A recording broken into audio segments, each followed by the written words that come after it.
The Battle of Coruscant was the climax of the Clone Wars and one of the largest battles in galactic history. As the galaxy held its breath, a vast armada of separatist warships poured into orbit above the galactic capital, unleashing fear and destruction on Galactic City and kidnapping Supreme Chancellor Palpatine. As fleets of Republic Star Destroyers moved to box the Separatists in, the Jedi mounted a desperate mission to rescue the captive Chancellor, but the battle's outcome was anyone's guess.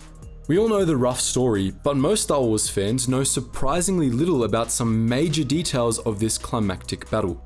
In this video, we're going to set the record straight with a deep dive into the Battle of Coruscant.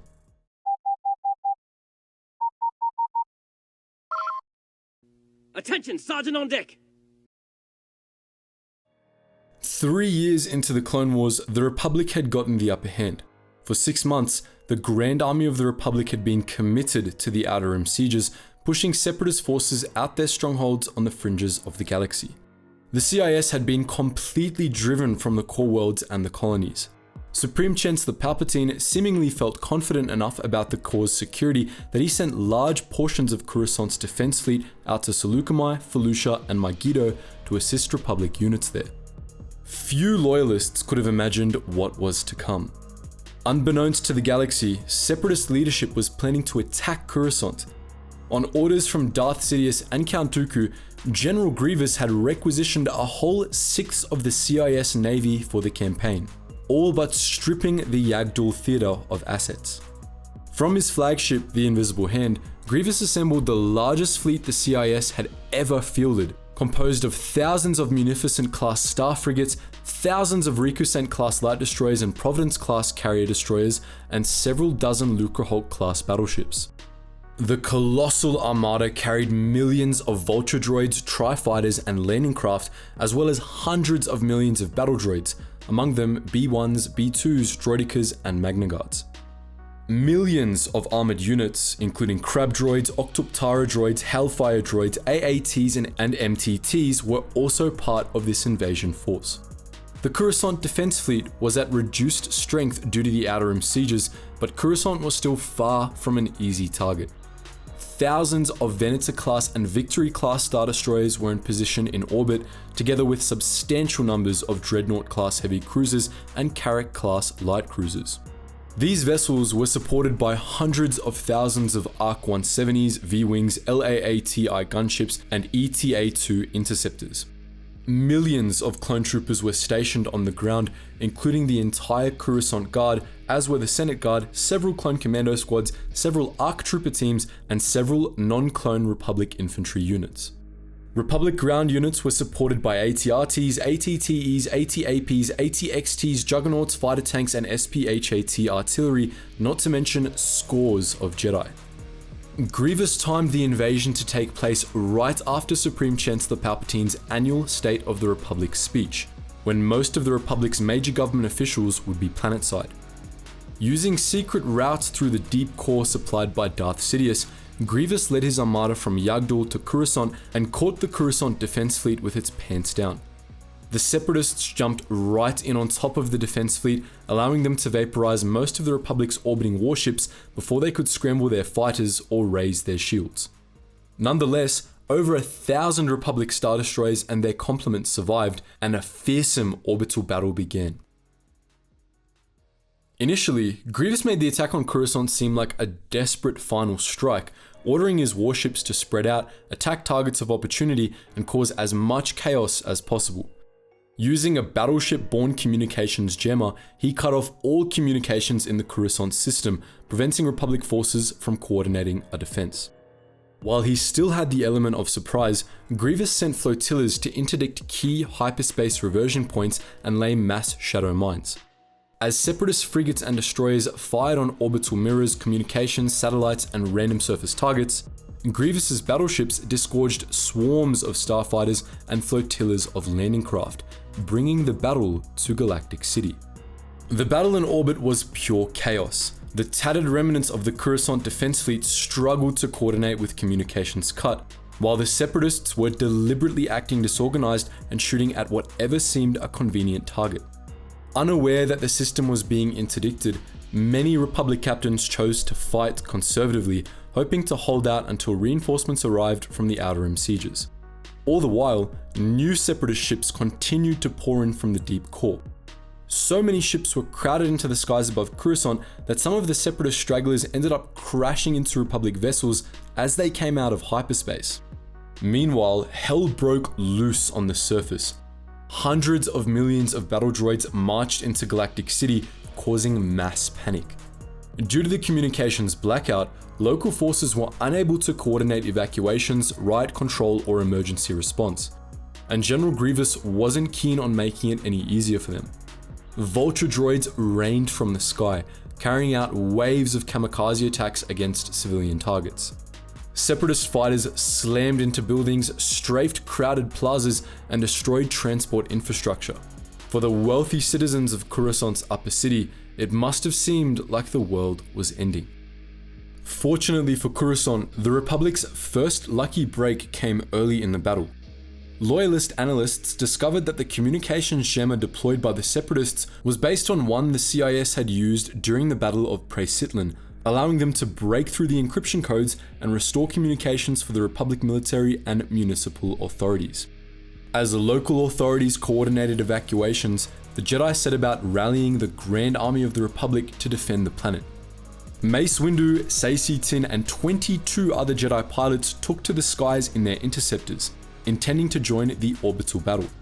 Windu was shot down and ended up linking with Yoda to coordinate Republic forces on the ground, but Tiin and the other Jedi managed to break through to orbit.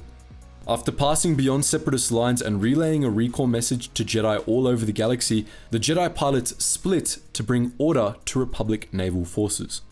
Saesee Tiin led the clone troopers of the Republic Star Destroyer Impavid in capturing the Separatist destroyer Prosperous, while other pilots aided clone fighter squadrons against Separatist fighter swarms. As Yoda and Windu made significant progress against droid forces on the ground, they realized that Separatist forces weren't making a serious attempt to capture the Senate or the Jedi Temple. Far too late, they realized that the invasion was a diversion. The Separatists' true objective was Supreme Chancellor Palpatine.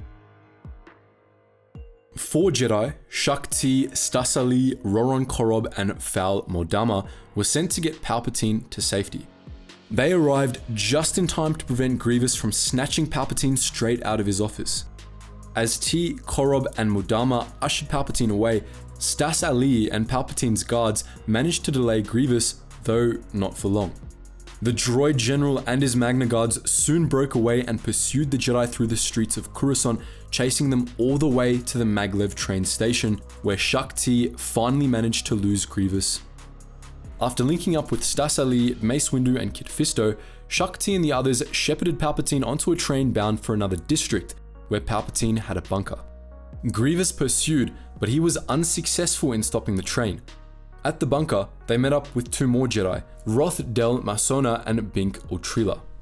Masona, Otrila, Korob, and Modama accompanied Palpatine into the bunker, while T and Ali waited outside and Windu and Fisto went to rejoin the battle. Grievous outmaneuvered them all, however. Using a stolen Republic gunship, he penetrated the bunker and slaughtered nearly everyone inside, including all 4 Jedi. As Stas Ali went to alert Windu and Fisto, Shaak Ti tried to stop Grievous from escaping, only to be quickly defeated by the droid general.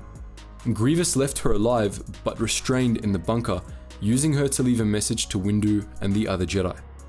Windu arrived just as Grievous was escorting Palpatine into a tri-wing shuttle. He wounded Grievous with the Force, but was ultimately unable to stop him from getting Palpatine aboard and taking off. Windu and Fisto, together with Saesee Tiin, Agent Kola, Pablo Gil, Lelacielo Sagion, and many other Jedi pilots, pursued Grievous's shuttle in a last-ditch attempt to save the Chancellor. They were unsuccessful, however, and Grievous, with the captive Palpatine, made it safely to the Invisible Hand. Pablo Gil and Lelacielo Sagion were caught in the warship's tractor beams and engaged Grievous in the Invisible Hand's hangar bay, but both were slain. Grievous ordered his droids to dump their bodies out into space in a spot where their comrades could see them. From the conning tower of the Invisible Hand, Grievous announced his capture of Palpatine in a live holonet transmission to the entire galaxy, proclaiming that the Republic would soon burn. Panic broke out across Loyalist space, But even as Grievous delivered his message, the tide of battle began to turn. Unbeknownst to Grievous or the Jedi, Palpatine had secret fleets and armies waiting in reserve. A massive army of Spartai clones from Centax II deployed on the ground, helping the Jedi mop up the remains of Separatist ground forces, while fleets of Republic reinforcements poured out of hyperspace. These included fleets from the Open Circle Armada and secret fleets of new Imperator-class Star Destroyers commissioned by Palpatine. These reinforcements linked up with the home defense fleet and cut off the Separatist Armada's retreat, forcing Grievous into a battle in Coruscant's upper atmosphere. At the same time, Coruscant's municipal authorities finally activated the planet's orbital shield, trapping the Separatists within. As the battle in orbit continued, Anakin Skywalker and Obi-Wan Kenobi entered the fray in their starfighters. Unable to make contact with Jedi High Command from the midst of battle, they proceeded straight to the Invisible Hand, battling their way through Separatist fighter squadrons as they went in. In short order, they infiltrated the ship and rescued Palpatine. All the while, the battle turned against the Separatists, who began losing ships rapidly. The burnt-out hulks of downed warships rained onto Galactic City, causing massive amounts of damage. However, in the confusion, not all Republic warships had gotten the message that Palpatine and the Jedi were aboard the Invisible Hand. As a result, one Star Destroyer, the Gualara, attacked and severely damaged the Separatist flagship. The Invisible Hand took serious damage to its internal gravity, tensor fields, and inertial compensators, not to mention its shields, hull, and weapons systems. Even as Grievous captured Palpatine and the Jedi brought them to the ship's bridge, the Invisible Hand was rapidly falling apart. In the battle aboard the warship's bridge, Skywalker and Kenobi freed themselves and Palpatine, with Anakin beheading Count Dooku in the process. As Grievous and the remaining crew began to abandon ship, Skywalker took control of what was left of the Invisible Hand, which was plummeting into Coruscant's lower atmosphere. Against all odds, he landed the vessel, well, half of it, safely. Meanwhile, Coruscant's planetary shield temporarily fell, allowing Grievous and the tattered remnants of the Separatist Armada to flee the system in disgrace. For the next few hours, scattered holdouts of Coruscant Separatist insurgents in the underworld continued to resist Republic forces, but for the most part, the Republic had won the Battle of Coruscant.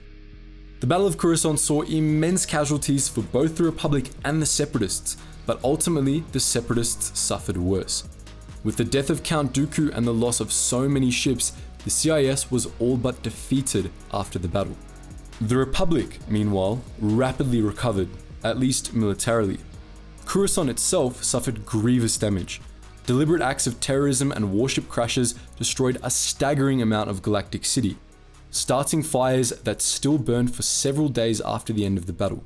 The damage took years to repair, and civilian casualties were alarming. Stay tuned for another video this week about the Battle of Coruscant, in which we discuss the battle's effects on ordinary galactic citizens. For now, what do you think? Have you read Labyrinth of Evil, the novel that much of this story comes from? Let us know all that and more in the comments section below. And as always guys, thank you so much for watching, and I hope to see you in the next video.